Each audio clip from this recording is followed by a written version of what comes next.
సమూయేలు రెండవ గ్రంథము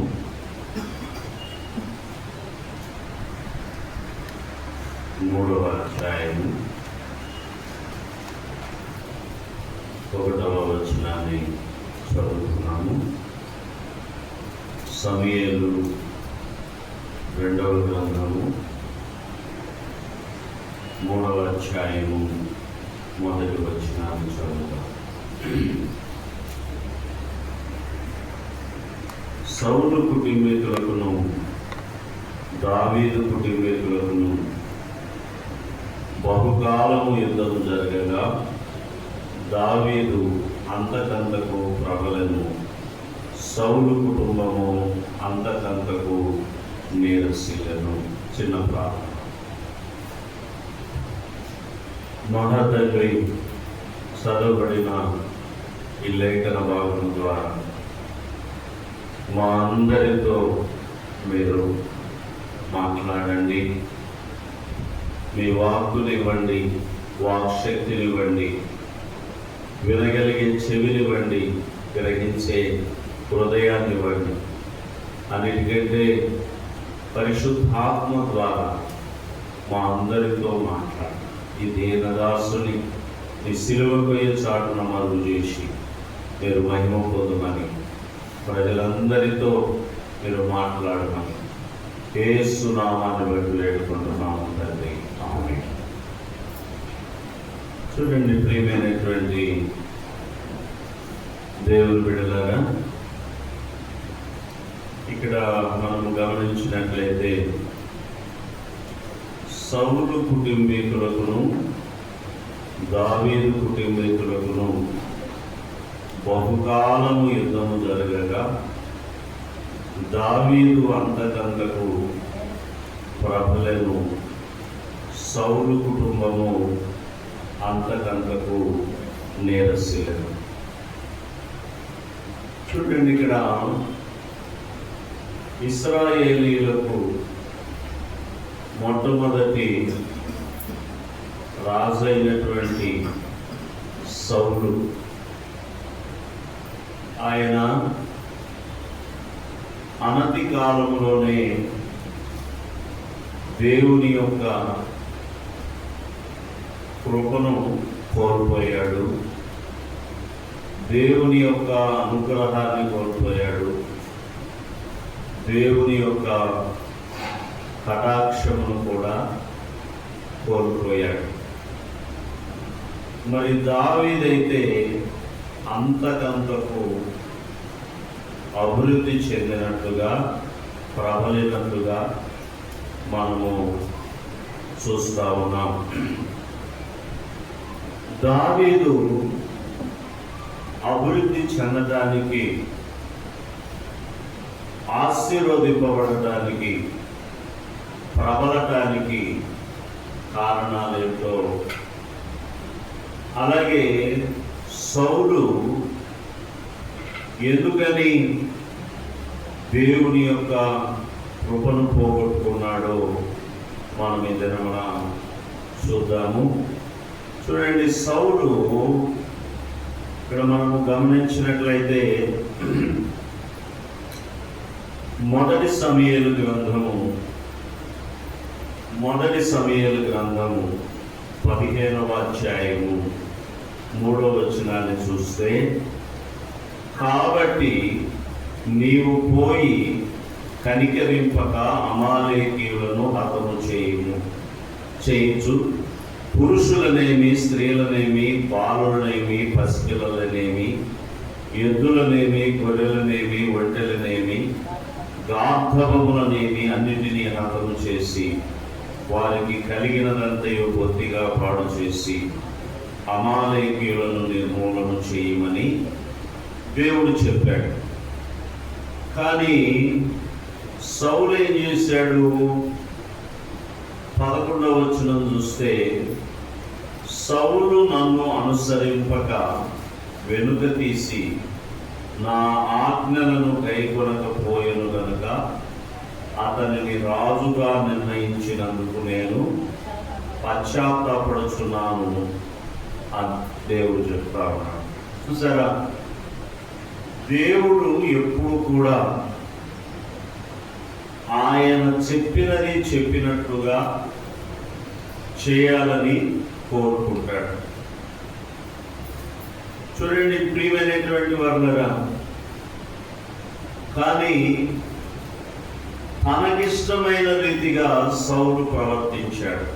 ఒకసారి 17-18 వచనాలు కూడా చూస్తే సౌలుతో సమూయేలు ఏమంటున్నాడు చూడండి. అందుకు సమూయేలు, నీ దృష్టికి నీవు అల్పుడుగా ఉన్నప్పుడు ఇశ్రాయేలీయుల గోత్రములకు శిరస్సు అయితివి. యెహోవా నిన్ను ఇశ్రాయేలీయుల మీద రాజుగా అభిషేకించను. మరియు యెహోవా నిన్ను సాగనంపి నీవు పోయి పాపాత్ములైన అమాలేకీయులను నిర్మూలన చేయము, వారు లయమగు వరకు వారితో యుద్ధము చేయమని సెలవీయగా, నీవెందుచేత యెహోవా మాట వినక దోపుడు మీద ఎగబడి ఆయన దృష్టికి కీడు చేసివనెను. చూసారా ప్రియమైనటువంటి వాళ్ళరా, దేవుడు దేనిని కూడా విడిచిపెట్టకుండా సమస్తాన్ని హతము చేసి రమ్మని చెబితే సౌలు బలహీనమైనటువంటి వాటిని లయపరిచి హతము చేసి అమాలేకీయులను అందరినీ హతము చేసి అమాలేకీయుల రాజును మాత్రము బ్రతకనిచ్చి పశువులలో గొర్రెలలో గొడ్లలో బలిసినటువంటి వాటిని ప్రక్కగా కడగా పెట్టి అవి యెహోవాకు బలి అర్పించడానికి అని చెప్తా ఉన్నాడు. చూడండి, చెప్పినది శాపగ్రస్తమైన వాటిని చెండాడి వాటిని తొలగించుమని దేవుడు సెలవిస్తే, ఈయనేమో దోపుడు మీద చెప్పినది చెప్పినట్టు చేయకుండా కొంత హతమార్చి కొన్నిటిని మిగిల్చి అసలైనటువంటి రాజును బ్రతకనిచ్చి, చూడండి దేవుడి దృష్టికి వ్యతిరేకముగా ఆజ్ఞను అతిక్రమించినటువంటి వాడిగా సౌలు ప్రవర్తించాడు. అందుకనేనంట సౌలును రాజుగా నిర్ణయించినందుకు దేవుడు పశ్చాత్తాపడ్డాడు. ప్రియమైనటువంటి దేవుని బిడ్డలారా, మనం గమనించినట్లయితే నిన్ను నన్ను మనలను కూడా దేవుడు చీకటిలో నుంచి ఆశ్చర్యకరమైన వెలుగులోనికి తీసుకుని వచ్చాడు. రాజులైన యాజక సమూహంలోనికి మనలను రాజులైన యాజక సమూహముగా మార్చాడు. పరిశుద్ధ జనముగా ఆయన మనలను మార్చాడు. అయితే మనము రాజులలాగా బ్రతుకుతా ఉన్నామా? దేవుడు చెప్పినటువంటిది చెప్పినట్టుగా మనము చేస్తా ఉన్నామా? లేకపోతే మన స్వచిత్తమును స్వబుద్ధిని ఆధారం చేసుకుని మనము నడుస్తా ఉన్నామా అనేటటువంటిది కూడా మనం చూసుకోవాలి. అందుకనే ఇశ్రాయేలీయుల మీద మొట్టమొదట రాజుగా చేసినటువంటి దేవుడు సౌలును రాజుగా చేస్తే ఆయన దేవుణ్ణి దుఃఖపరిచేవాడిగా, ఆజ్ఞను అతిక్రమించేవాడిగా ఉన్నాడు. కాబట్టి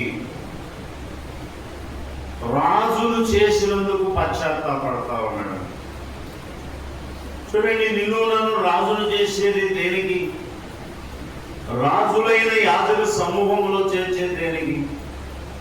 ఆయన చెప్పినట్టుగా జీవించడానికి, ఆయన చెప్పినట్టుగా బ్రతకటానికి. అందుకనే ఫస్ట్ అటెంప్ట్లోనే దేవుడు చెప్పినది చెప్పినట్టుగా చేయక దేవుని యొక్క మనస్సులో నుంచి సౌలును దేవుడు తిరస్కరించేశాడు. రాజుగా చేసినందుకు పశ్చాత్తాపడ్డాడు. ఇక అప్పటి నుంచి కూడా ఆయన జీవితమును మనము గమనించినట్లయితే దేవుడి దృష్టిలో అతను 2 సంవత్సరాలే రాజుగా ఉన్నాడు. తర్వాత ఆయన సొంతగా ఉన్నాడు. దేవుని తోడు అతనికి లేదు. అందుకని దినదినము ఆ యొక్క ఫ్యామిలీ ఏమవుతుందంట, అంతకంతకు నేరశీలెను అని చెప్పబడతాము. మరి ప్రియమైనటువంటి వాళ్ళ దావీదు గురించి ఏం చెప్పబడతా ఉన్నది? దావీదు అంతకంతకు ప్రబలెను. దావీదు అంతకంతకు ప్రబలెను. ఎందుకంటే దావీదు దేవునికి ఇష్టానుసారుడుగా ఉన్నాడు. చూడండి, దావీదు అభివృద్ధికి కారణం ఏమిటి? దావీదు అభివృద్ధికి కారణం ఏమిటి అనంటే దావీదు దేవునికి ఇష్టానుసారుడుగా ఉన్నాడు. ప్రియమైనటువంటి వాళ్ళ ఈ దినమున దావీదు గురించి కొన్ని అంశాలు ఆయన అభివృద్ధి చెందడానికి చూడండి. సౌలైతే ఆయన దేవునికి ఇష్టడిగా లేదు, ఆజ్ఞను అతిక్రమించాడు, దేవుని దృష్టికి వ్యతిరేకముగా జీవించి దేవుని నుండి తిరస్కరింపబడ్డాడు. కానీ దావీదు అభివృద్ధి చెందడానికి కారణం ఏమిటి అనంటే ఒకసారి చూడండి, 2 సమూయేలు గ్రంథము 5వ అధ్యాయము 10వ వచనాన్ని చూడండి. 5వ అధ్యాయము 10వ వచనం. దావీదు అంతకంతకు వర్ధిల్లెను, సైన్యములకు అధిపతి యెహోవా అతనికి తోడుగా ఉండెను. మొట్టమొదటిది ఆయన అభివృద్ధి చెందడానికి కారణం ఏమిటి అంటే దేవుని తోడు ఉంది కాబట్టి దావీదు అభివృద్ధి చెందాడు. అదే కదా ఇక్కడ ఏమని చెప్పబడతా ఉంది? దావీదు అంతకంతకు వర్ధిల్లెను, సైన్యములకు అధిపతి యెహోవా అతనికి తోడుగా ఉండెను. ప్రియమైనటువంటి వారలారా, దావీదు అభివృద్ధి చెందడానికి కారణం ఏమిటంటే దేవుని యొక్క తోడు ఉన్నది. దేవుని యొక్క తోడు ఉన్నది. ఎప్పుడెప్పుడు ఉన్నది? చిన్న వయసులో ఆయన గొర్రెలు కాసేటప్పుడు ఆయన దేవుణ్ణి స్తుతిస్తూ ఆరాధిస్తూ వాయిద్యములు వాయిస్తూ పాటలు పాడుచు దేవుని స్తుతిస్తూ ఉంటే ఒక మారు ఎలుగుబంటి వచ్చినది, మరి ఒక మారు గొర్రెను తినడానికి సింహం వచ్చినది. ఆ సమయంలో మేకపిల్లను చీల్చివేసినట్టుగా సింహాన్ని దావీదు చీల్చివేశాడు, దాన్ని కొట్టి చంపివేశాడు. ప్రియమైనటువంటి దేవుని బిడ్డలారా చూడండి, అంటే ఆయన బాల్యము నుంచే దేవునికి ఇష్టానుసారుడుగా ఉన్నాడు, హృదయానుసారుడుగా ఉన్నాడు. అందుకని సింహమును ఎలుగుబంటిని కూడా జయించగలిగాడు. ప్రియమైనటువంటి దేవుని బిడ్డలారా, దేవుడు తోడు లేకపోతే మనము చూడండి, చాలా మంది పనులు చేస్తారు, కొన్ని పనులు చేయ తలపెడతారు, కానీ వారు ఎందుకు జయము చూడరు, ఎందుకు విజయాన్ని సాధించరు అనంటే ప్రియమైనటువంటి వాళ్ళ దేవుని చిత్తమును చేసేవారిగా ఉన్నారు. దేవుని తోడు వారికి ఉండదు, దేవుని తోడు వారికి ఉండదు. కాబట్టి చూడండి, దేవుని తోడు లేకపోతే ఎక్కడికి పోయినా మనకు ఏం జయం వస్తుందండి? ఎక్కడికి పోయినా మనకి ఏం జయం వస్తుంది? చూడండి, ఒకసారి మనము యెహోషువ గ్రంథాన్ని చూసినట్లయితే యెహోషువ గ్రంథం 1వ అధ్యాయం 5వ వచనాన్ని చూడండి. ఇక్కడ యెహోషువతో దేవుడు ఒక మాట అంటున్నాడు, నీవు బ్రతుకు దినములన్నిటను ఏ మనుష్యుడును నీ ఎదుట నిలవలేక యుడును, నేను మోషేకు తోడైనట్లు నీకును తోడైందును. మోషే ఇశ్రాయేలు ప్రజలను అన్ని లక్షల మందిని నడిపించగలిగాడు అని అంటే ప్రియమైనటువంటి వాళ్ళారా, నమ్మకమైనటువంటి వాడిగా ఉన్నాడు. దేవునికి లోబడినటువంటి వాడిగా ఉన్నాడు. దేవునికి ఇష్టానుసారుడుగా ఉన్నారు. చూడండి, అందుకనే యెహోషువతో చెప్తా ఉన్నాడు దేవుడేమని, నీవు బ్రతుకు దినములన్నిటను ఏ మనుష్యుడును నీ ఎదుట నిలవలేక యుడును, నేను మోషేకు తోడైనట్లు నీకునో తోడైను. ప్రియమైనటువంటి వాళ్ళని చూడండి, మోషేకు తోడైనట్లు నేను నీకు కూడా తోడుంటాను యెహోషువ, నేను చెప్పినట్లుగా నువ్వు చెయ్యి. సౌలు అలాగ చేశాడా? సౌలు అలాగ చేయలేదు. దేవుని దృష్టికి ఇష్టడిగా ఉన్నాడా? లేదు. అందుకని చూడండి, దేవుని తోడు ఉంటే మనము వర్ధిల్లుతాము. ప్రియమైనటువంటి దేవుని బిడ్డలారా చూడండి, మనము గమనించినట్లయితే సౌలు ఒక మారు ఏం చేశాడు అనంటే, సౌలు మీదికి దావీదు మీదికి ఈటను దూశాడు. ఒకసారి చూడండి, మొదటి సమూయేలు గ్రంథము 18వ అధ్యాయము 11వ వచనాన్ని చూడండి. 11వ వచనం, ఒకప్పుడు సౌలు చేతిలో ఒక ఈట ఉండగా దావీదును పొడిచి గోడకు బిగించదనుకొని సౌలు ఆ ఈటను విసిరెను. అయితే అది తగలకుండా దావీదు 2 మార్లు తప్పించుకొనెను. ఎందుకు తప్పించుకోగలిగాడు? సౌలు ఈట విసరడంలో నిపుణత కలిగినటువంటి వాడు. సౌలు అంట ఈట విసిరే విషయంలోనంట నిపుణత కలిగినటువంటి వాడు. కానీ ఎందుకు తప్పించుకోగలిగాడు? ప్రియమైనటువంటి వాళ్ళ మనము గమనించినట్లయితే సౌలు కరెక్ట్ గానే విసిరాడు. అది దావీదు దగ్గరికి వస్తా ఉంది, కానీ దగ్గరికి రాగానే అది ప్రక్కకు వెళ్ళిపోతా ఉంది. కారణం ఏమిటి? ఆయన తోడు ఆయనకున్నది. ప్రియమైనటువంటి దేవుని బిడ్డలారా, నువ్వు ఒక ప్రమాదం నుంచి తప్పింపబడాలన్నా, ఒక మరణం నుంచి తప్పింపబడాలన్నా, ఒక వ్యాధి నుంచి తప్పింపబడాలన్నా, నువ్వు చేయు ప్రయత్నములలో నీవు వర్ధిల్లాలన్నా, అంతకంతకు నీవు ప్రబలాలన్నా, నీకు తోడు, దేవుని తోడు నీకు కావాలి. ప్రియమైనటువంటి దేవుని బిడ్డలారా చూడండి, మనం ఎందుకు మన జీవితములలో అనేకుల జీవితములలో జయమును చూడలేకపోతా ఉన్నారు.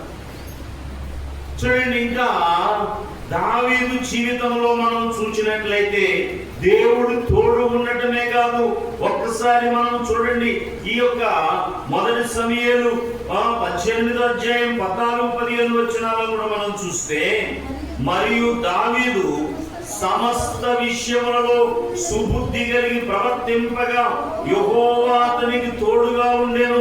దావీదు మిగుల సుబుద్ధి గలవాడై ప్రవర్తించుట సౌలు చూచి మరి అధికముగా అతనికి భయపడి.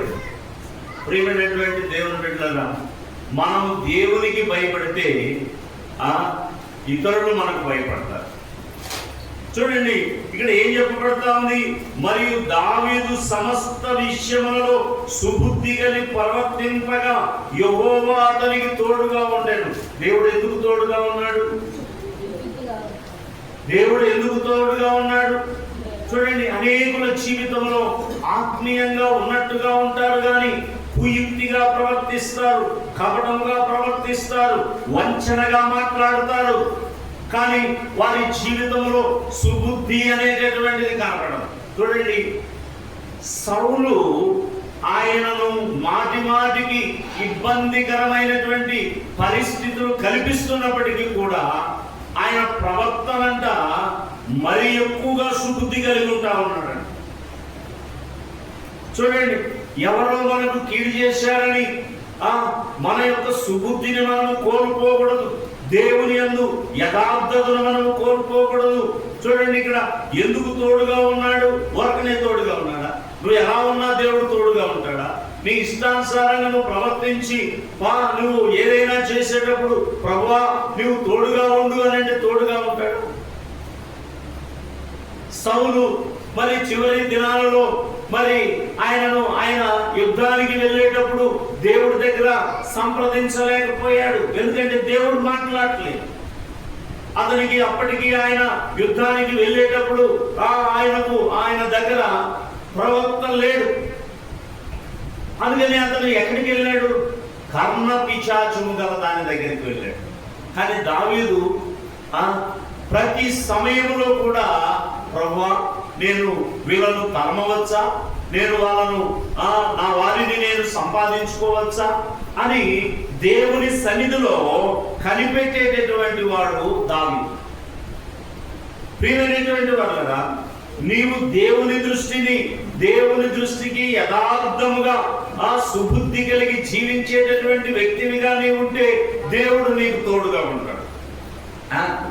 నీ ఇష్టానుసారంగా నువ్వు ప్రవర్తించి దేవుడు నాకేం చేయలేదని అంటే దేవుడు ఎలా నీకు తోడుగా ఉంటాడు?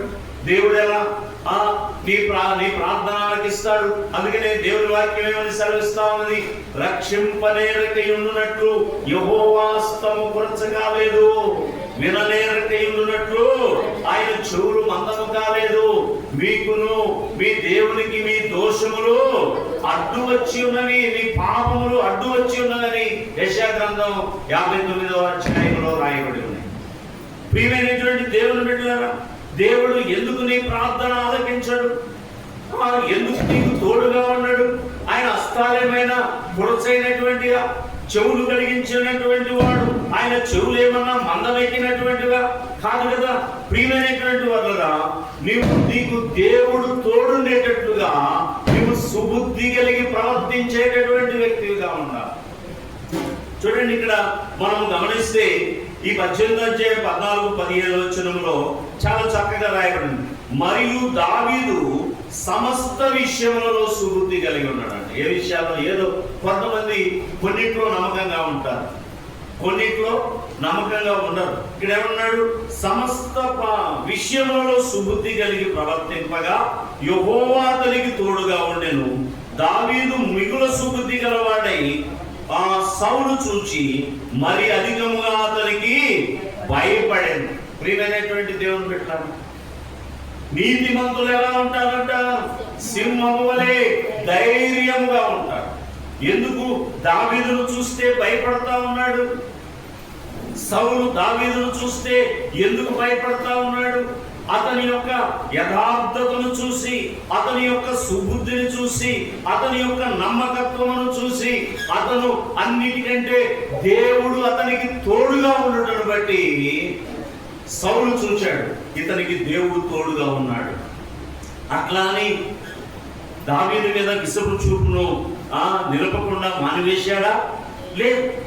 ప్రియమైనటువంటి వాళ్ళ ఒక వ్యక్తికి అతను దేవుడు తోడున్నాడని నువ్వు అర్థం చేసుకున్నప్పుడు అతనికి నువ్వు సహకరించేటటువంటి వ్యక్తిగా ఉండాలి. యోనాతాను అదే కదా చేసింది. యోనాతాను గుర్తించాడు, సౌలు గుర్తించలేకపోయాడు. సౌలు యొక్క కుమారుడైన యోనాతాను దేవుని తోడు దావీదుకు ఉన్నది. రాబోయే దినములలో ఇశ్రాయేలీయులకు ఇతడు రాజు అవుతాడని చెప్పి అతనితో స్నేహం చేశాడు. నువ్వు రాజు అయినప్పుడు నన్ను జ్ఞాపకం చేసుకోమని కూడా చెప్పాడు. ప్రియమైనటువంటి దేవుని బిడ్డలారా, నీ ప్రవర్తన ఎలా ఉన్నది? కపటముగా ఉన్నదా? వంచనగా ఉన్నదా? కుయుక్తిగా ఉన్నదా? దేవుడు చూస్తున్నాడన్న సంగతి నీవు మరచిపోతా ఉన్నావా? సమస్త విషయములలో సుబుద్ధి కలిగి దావీదు ప్రవర్తించుటను బట్టి దేవుడు తోడు అతనికి.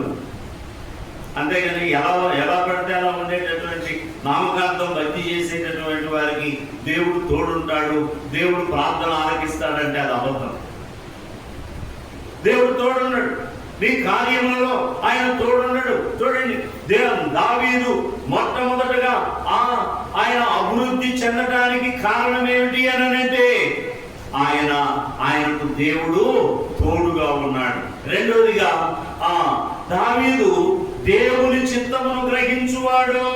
చూడండి, 2 సమూయేలు గ్రంథం 5వ అధ్యాయం 12వ వచనాన్ని మనం ఒకసారి చూస్తే 12వ వచనం, ఇశ్రాయేలీయుల మీద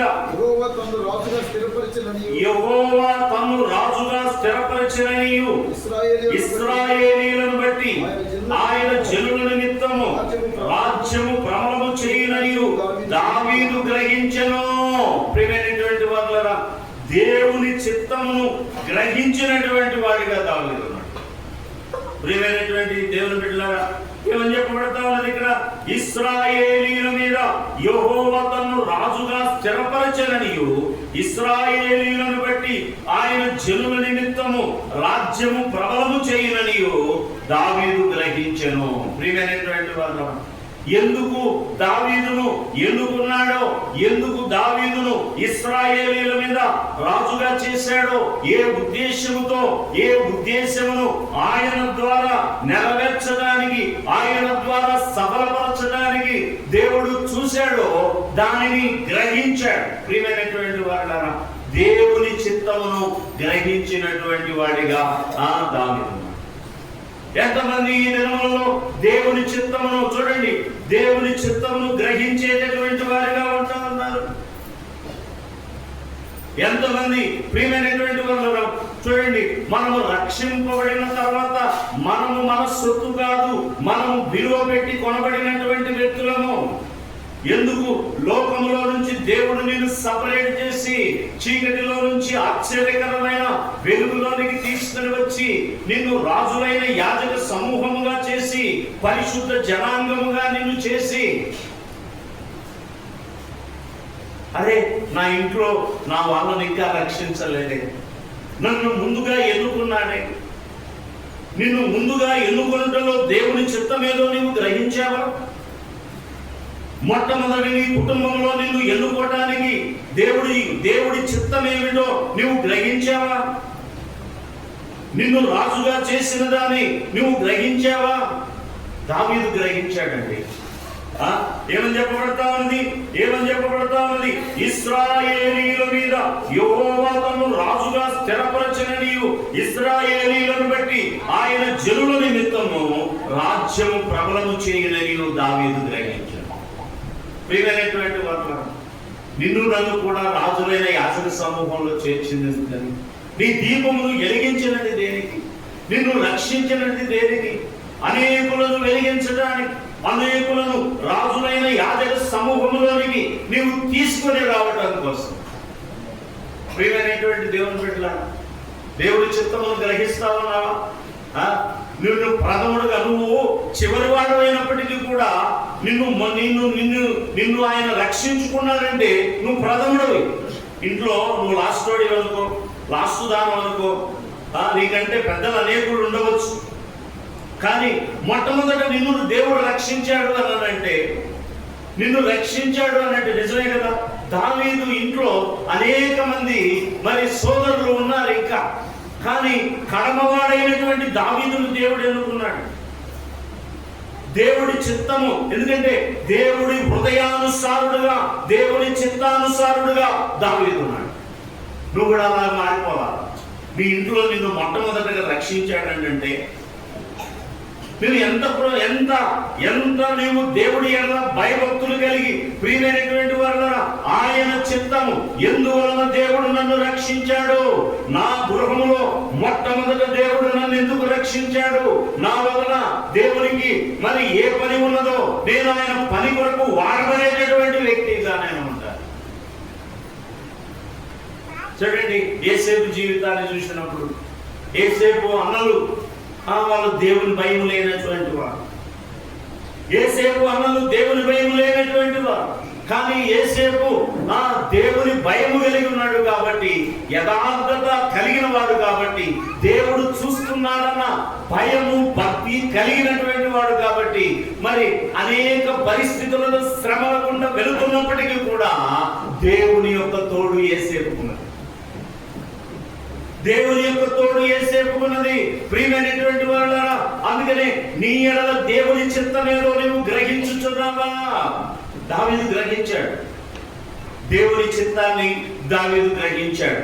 మూడవదిగా ప్రియమైనటువంటి దేవుని బిడ్డలారా, మనం గమనించినట్లయితే 2 సమూయేలు 5వ అధ్యాయం 25వ వచనమును చూడండి.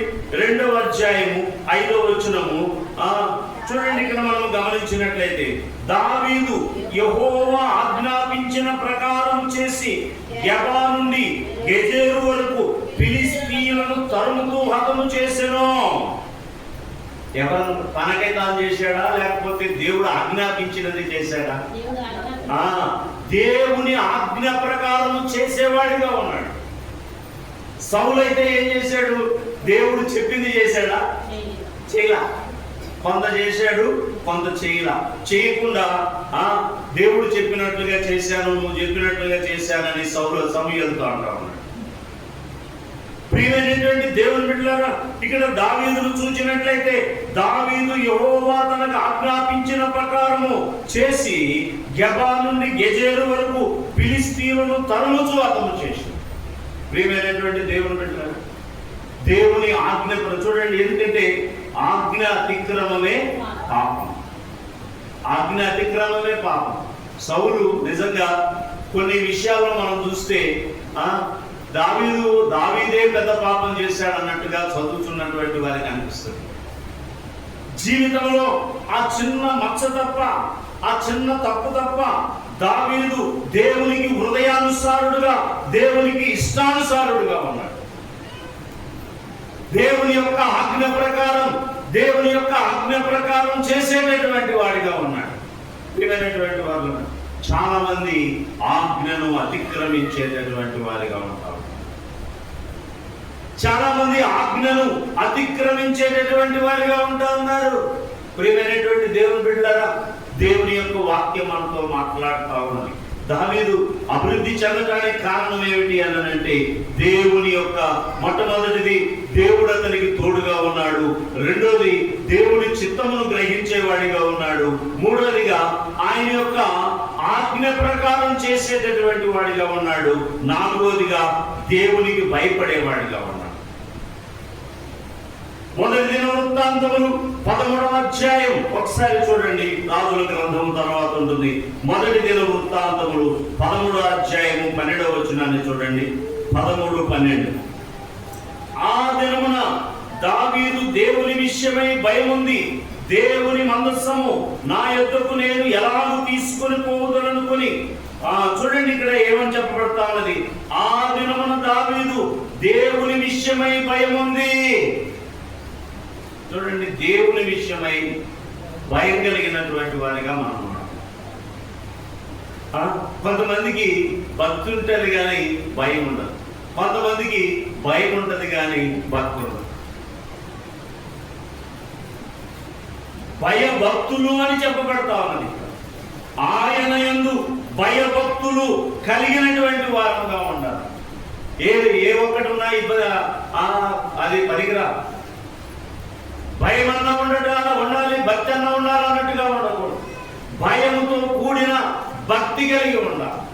దావీదు దేవుడంటే భయపడేటటువంటి వాడిగా, భయంతో కూడినటువంటి భక్తి కలిగినటువంటి వాడిగా. నీ జీవితంలో, నా జీవితంలో, మన జీవితంలో దేవుని యందు భయభక్తులు కలిగినటువంటి వారిగా ఉంటా ఉన్నామా? చూడండి, కొన్ని మాట్లాడేటప్పుడు, కొన్ని చేసేటప్పుడు, కొన్ని కార్యములు తలపెట్టేటప్పుడు అయ్యో దేవుడు చూస్తున్నాడన్న ఆ వివేచన లేకుండా, ఆ గ్రహింపు లేకుండా, ఆ భయం లేకుండా మనుషులు ప్రవర్తిస్తారు. అరే, నేను ఈ మాట మాట్లాడటానికి దేవుడు చూస్తున్నాడు కదా. ఏసేపును పాపముల కొరకు ప్రేరేపిస్తే పరమనందున్న దేవునికి విరోధముగా నేను ఎలాగూ జరిగించను అన్నట్లుగా ఏసేపున్నాడు. ప్రియమైనటువంటి వాళ్ళ నిజమే కదా. ఎవరున్నారు అక్కడ? తన అన్నలు ఉన్నారా చూడటానికి? తన తల్లిదండ్రులు ఉన్నారా చూడటానికి? ఎవరు లేరు. దేశం కానీ దేశంలో ఉంటున్నాడు. ప్రియమైనటువంటి దేవుని బిడ్డ, నీవు ఒంటరిగా ఉన్నప్పుడు దేవుడు చూస్తున్నాడు అనేటువంటి భయముతో కూడినటువంటి ఆ భక్తి జీవితము నీలో ఉన్నదా? దేవుడు చూస్తున్నాడు అన్నటువంటి గ్రహింపు ఉంటే నువ్వు దేవుడికి భయపడతావు. దావీదు దేవుడికి భయపడేటటువంటి వాడిగా ఉన్నాడు.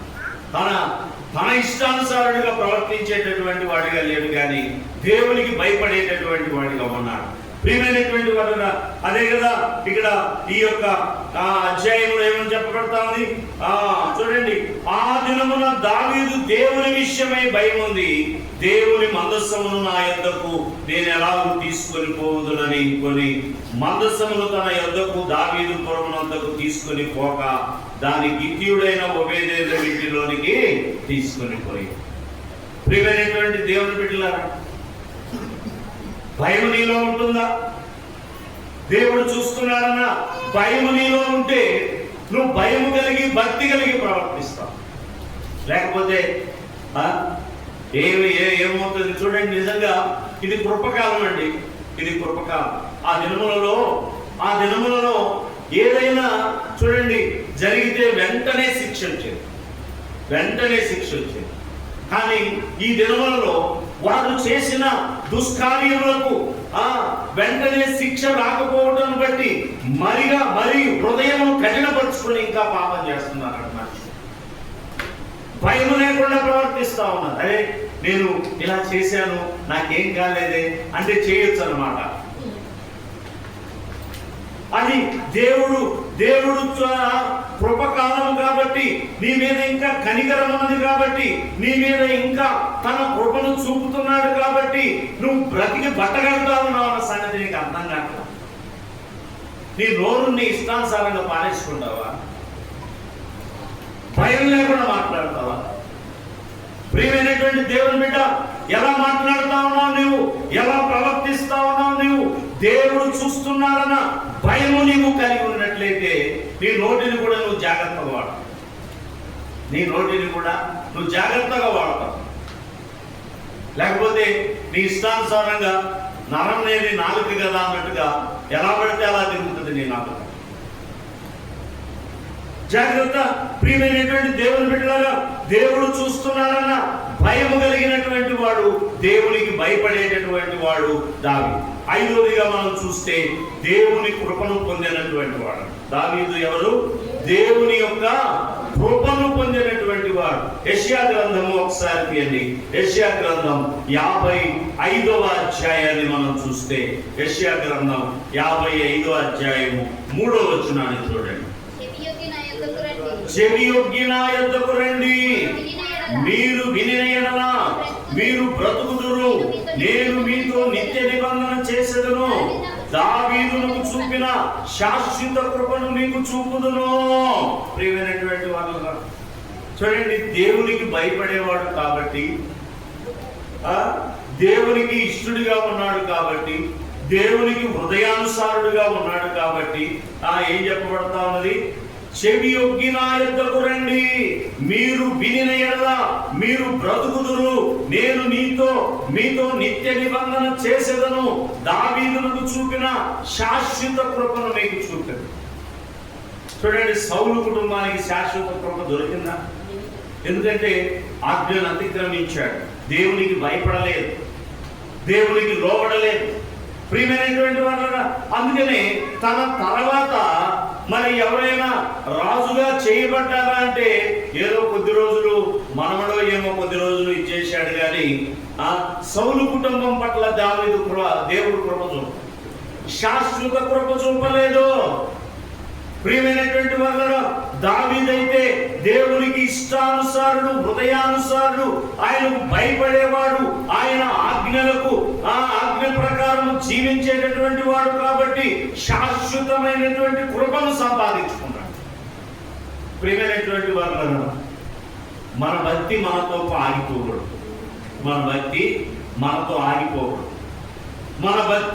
మన తర్వాత కొనసాగాలి. మన భక్తి మన పిల్లలలో కనబడాలి. అది శాశ్వత కృప. అంటే నీ పిల్లలలో కనబడాలి.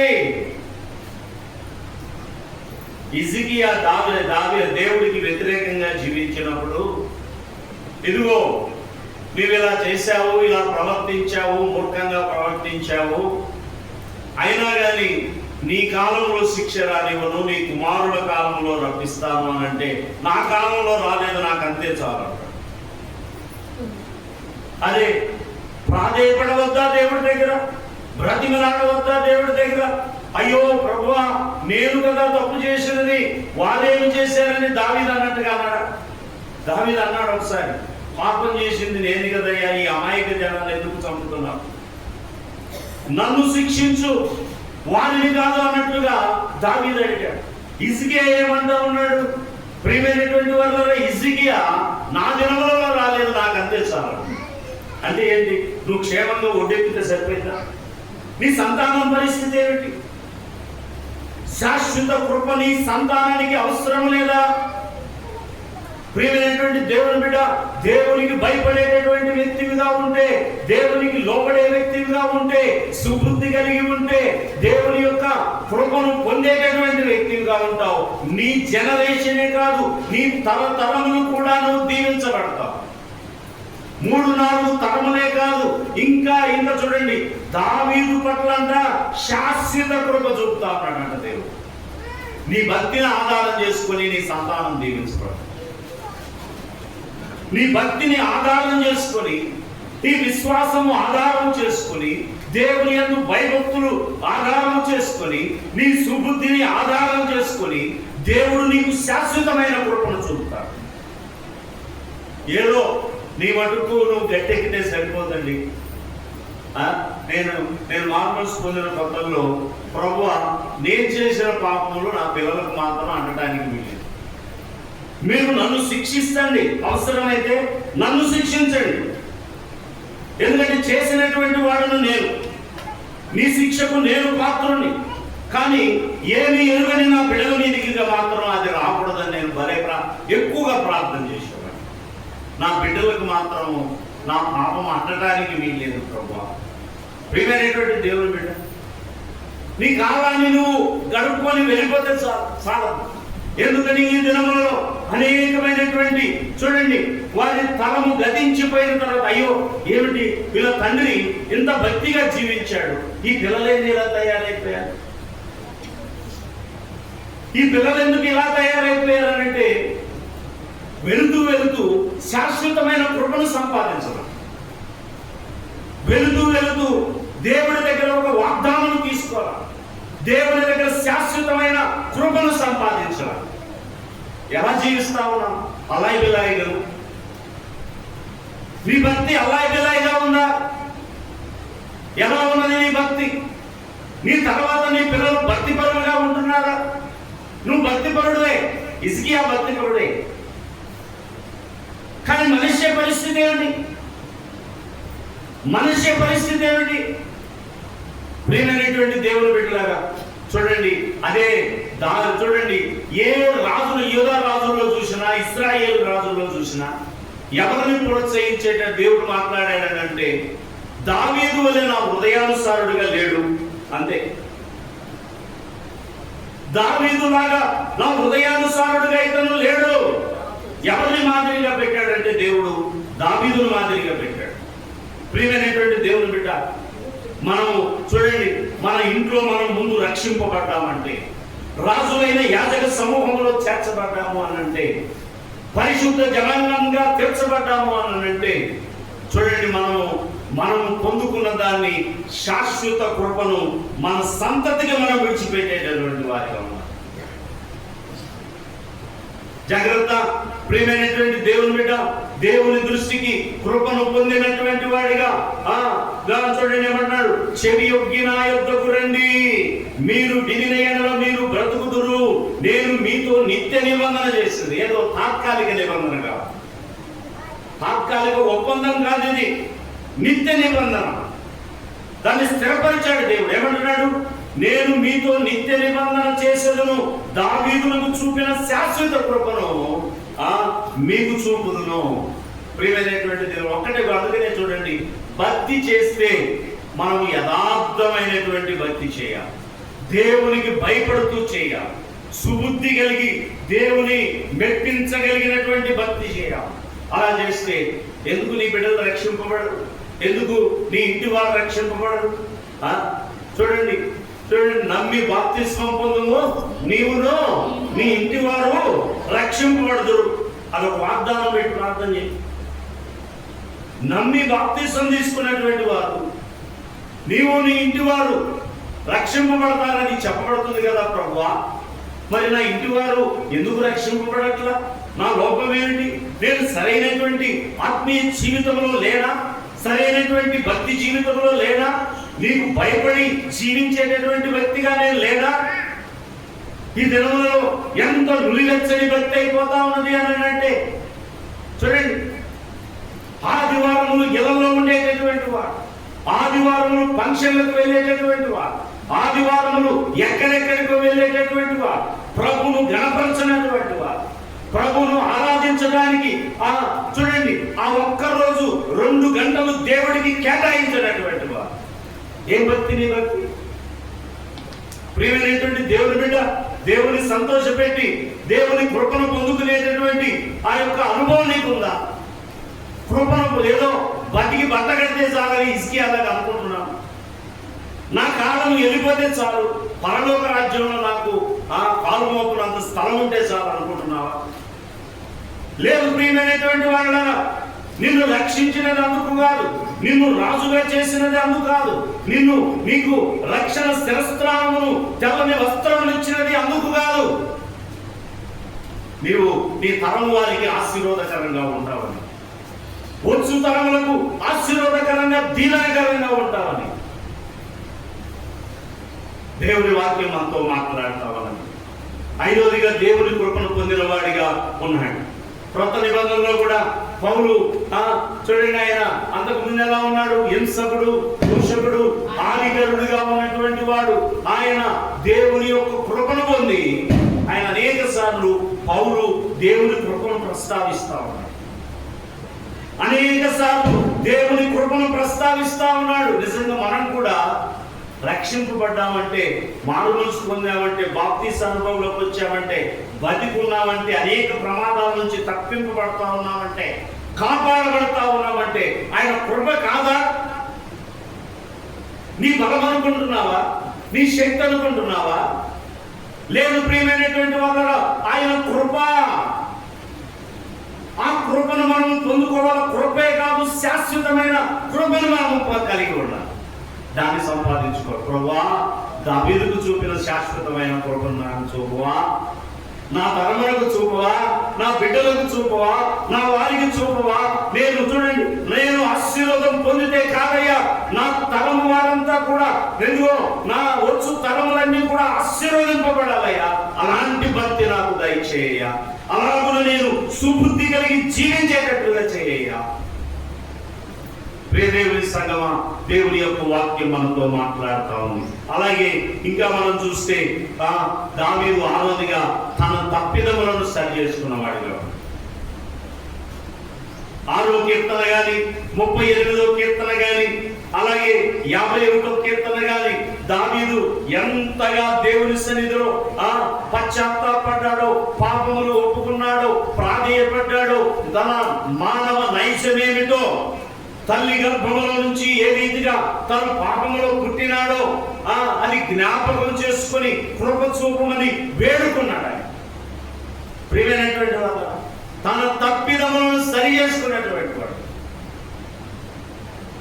ఈ దినాల్లో సరి చేసుకోవడానికి బదులుగా ఎవరు చేయలేదు తప్పుడు?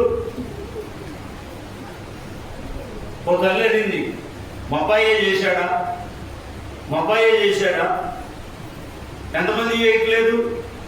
వాక్యంలో చెప్పాను, అది డైరెక్ట్గా చెప్పలేక చేసిన పాపాన్ని వాక్యంలో చెప్తే మీరు అలా చెప్పారు. మా అబ్బాయే చేశాడా? మా అబ్బాయి ఎక్కడే కనపడ్డా? పంపించు నీ కొడుకు నరకానికి. ప్రియమైనటువంటి దేవుని బిడ్డలారా, చూడండి, సమర్థించుకునేటటువంటి వారు అనేకులు కనపడతా ఉన్నారు. పాపములను సమర్థించుకునేటటువంటి వారు కనబడతా ఉన్నారు.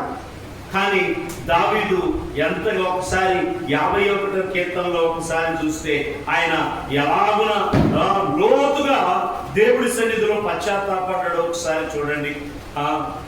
దేవుని యొక్క వాక్యం 51. దేవా, నీ కృప చొప్పున నన్ను కరుణింపుము, నీ వాత్సల్య బాహుల్యము చొప్పున నా అతిక్రమములను తుడిచివేయి. నా దోషము పోవునట్లు నన్ను బాగుగా కడుగుము, నా పాపము పోవునట్లు నన్ను పవిత్రపరచు. నా అతిక్రమములు నాకు తెలిసే ఉన్నవి, నా పాపం ఎల్లప్పుడూ నా ఎదుటనున్నది. నీకే విరోధంగా నేను పాపము చేసి ఉన్నాను, నీ దృష్టి ఎదుట నేను చెడుతనము చేసి ఉన్నాను. ప్రియమైనటువంటి వారు, ఇంకా ఏమడుగుతున్నాడు ఆయన? నేను పాపంలో పుట్టిన వాడను, పాపంలోనే నా తల్లి నన్ను గర్భము ధరించెను. చూడండి ఇంకేమన్నాడు? ఇస్సోపుతో నా పాపమును పరిహరింపుము, ఇనుము కంటే నేను తెల్లగా నుండినట్లు నీవు నన్ను కడుగుము అని 9వ వచనంలో నా పాపములకు విముఖుడవు కమ్ము, కడగము, నా దోషములన్నిటినీ తుడిచివేయము, నా యందు శుద్ధ హృదయము కలగజేయి. ప్రియమైనటువంటి దేవుని బిడ్డలారా, పాపములను ఒప్పుకున్నటే కాదు, కడిగివేయ్యా, హిమము కంటే తెల్లగా చెయ్యి. ఏమంటున్నాడు చూడండి, హిస్సోపుతో నా పాపమును పరిహరింపు, హిమము కంటే నేను తెల్లగా ఉండాలయ్యా.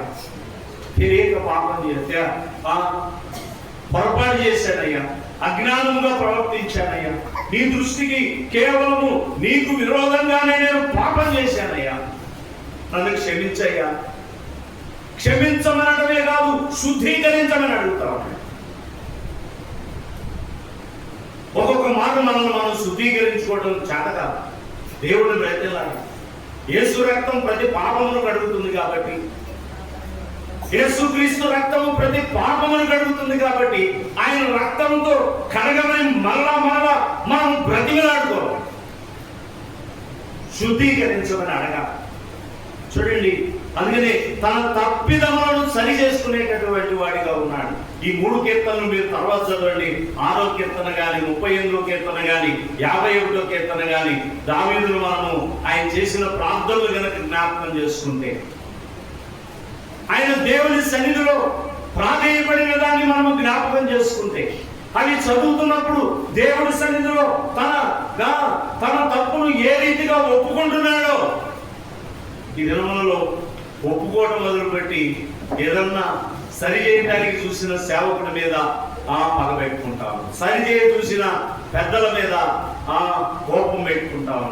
మా ఎత్తి చూపేటటువంటి వారు, నువ్వు అలా ఉంటే నరకానికి పోతావు అనేది దేవుని సేవకుడి యొక్క ఉద్దేశం.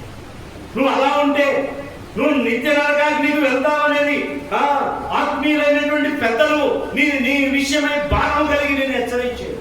అంతేగాని ఏదో పెట్టుకోని కాదు. చూడండి, ఈ జన్మలో మనుషులు సవరించడం ఇష్టపడట్లేదు, దిద్దడానికి గద్దింపులకు ఇష్టపడట్లేదు. ప్రియమైనటువంటి వారు కదా, నాతాను వచ్చి దావీదును, ఆ మనుష్యుడవు నీవే. యాక్చువల్ గా దావీదు రాజు కాబట్టి నాతాను ఏమైనా చేయొచ్చు, కానీ దావీదు దేవుడి సేవకుడికి భయపడ్డాడు. దేవుని సేవకుడైన ప్రవక్త అయినటువంటి నాతానుకు భయపడ్డాడు. నాతాను తనను గద్దించాడని, చూడండి, తన గద్దించి సరిచేసి దిద్దాడని ఒక దావీదు కుమారులలో ఒకటి పేరేం పేరు తెలుసా? నాతాను.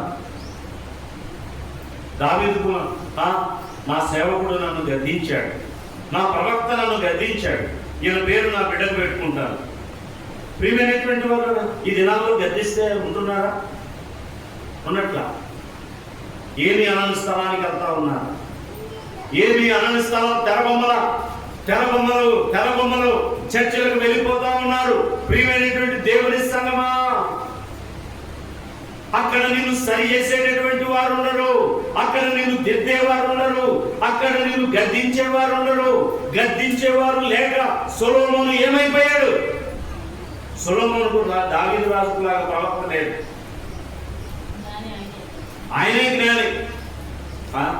జ్ఞానము ఒక్కొక్కసారి వెలితనాన్ని వదిలేస్తాం. సొలొమోను జీవితంలో అదే జరిగింది.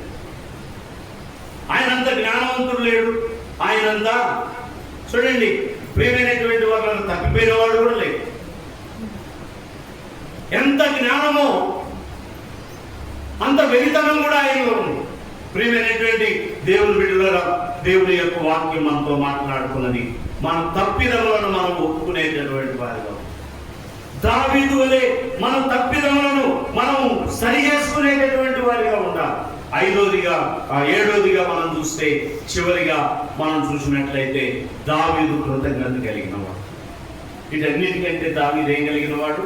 కృతజ్ఞత కలిగిన వాడు. 2వ సమూయేలు గ్రంథం ఒక్కసారి చూడండి, 7వ అధ్యాయం 18వ వచనం చూడండి. 7వ అధ్యాయం 18వ వచనం. దావీదు రాజు లోపల ప్రవేశించి యెహోవా సన్నిధిలో కూర్చుండి ఇలాగ మనవి చేశాడు, నా ప్రభువా యెహోవా, ఇంతగా నీవు నన్ను హెచ్చించుటకు నేనెంతటి వాడను, నా కుటుంబమో ఏపాటిది. సరే, ప్రియమైనటువంటి వాడు చూడండి, దావీదు ఎంత కృతజ్ఞత కలిగిన వాడు. చూడండి, అందుకనే నా ప్రాణమా యెహోవాను సన్నుతించుము, నా అంతరంగమున సమస్తమా ఆయన చేసిన మేలులలో దేనిని మరవకు. అబ్బా, దేవుడి దగ్గర కృతజ్ఞత తెలియజేసుకుంటా ఉన్నాడు.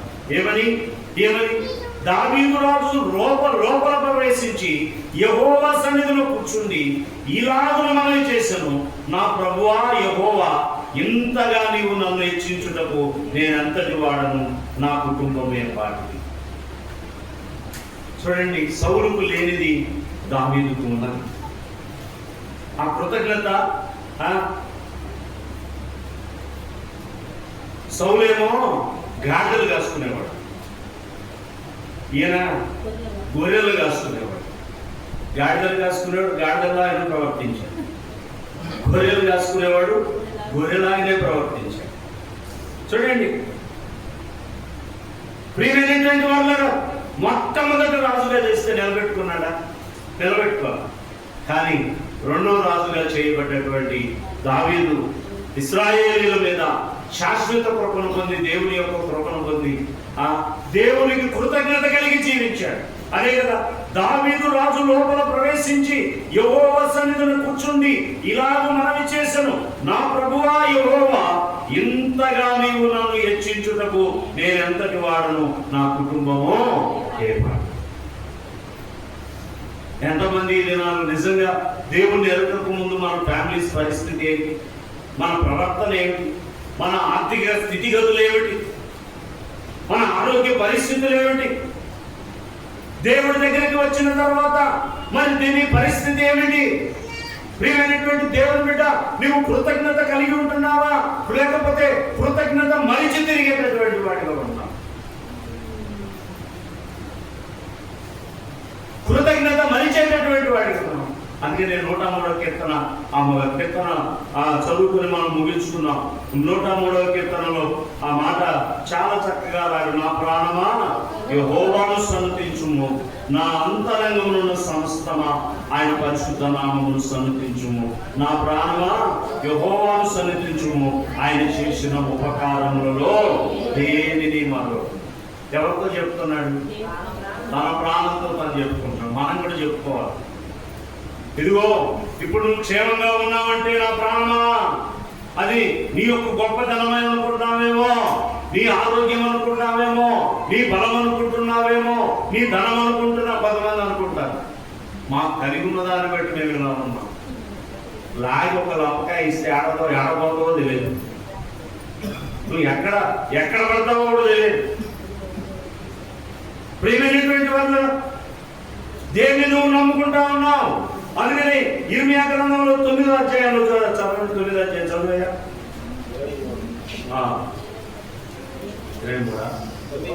9:23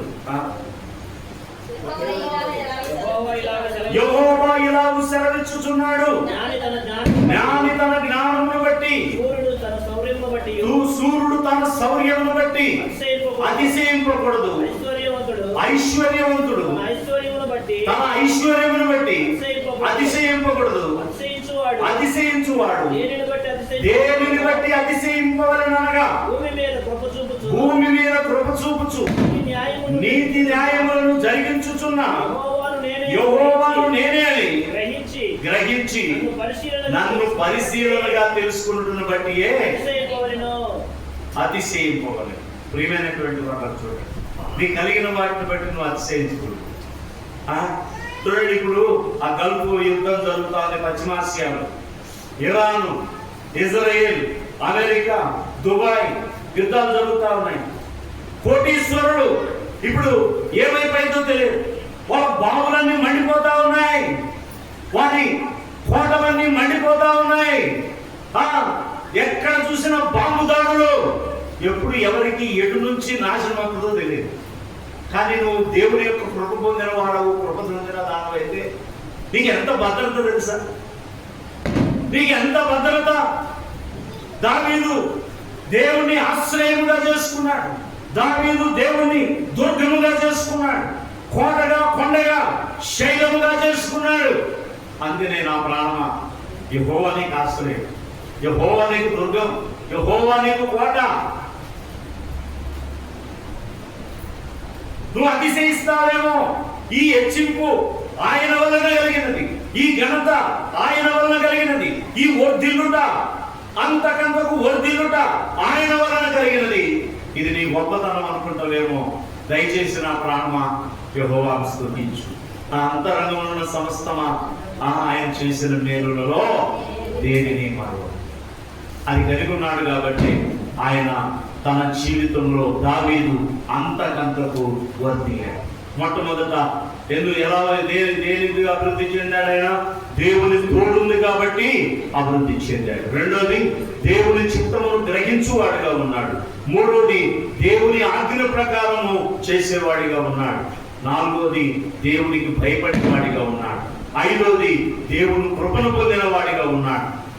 ఆరవది, తన తప్పిదములను సరి చేసుకున్న వాడిగా ఉన్నాడు. ఏడవది, కృతజ్ఞత కలిగిన వాడిగా ఉన్నాడు. ఈ 7 అంశాలు కనుక నువ్వు కలిగి ఉంటే దేవుని యొక్క శాశ్వత కృప దావీదుకు కలిగినట్టుగా నీకును నీ కుటుంబానికి కలుగుతుంది. ప్రార్థన చేస్తున్నాం. ప్రార్థన చేద్దాం. ప్రభువా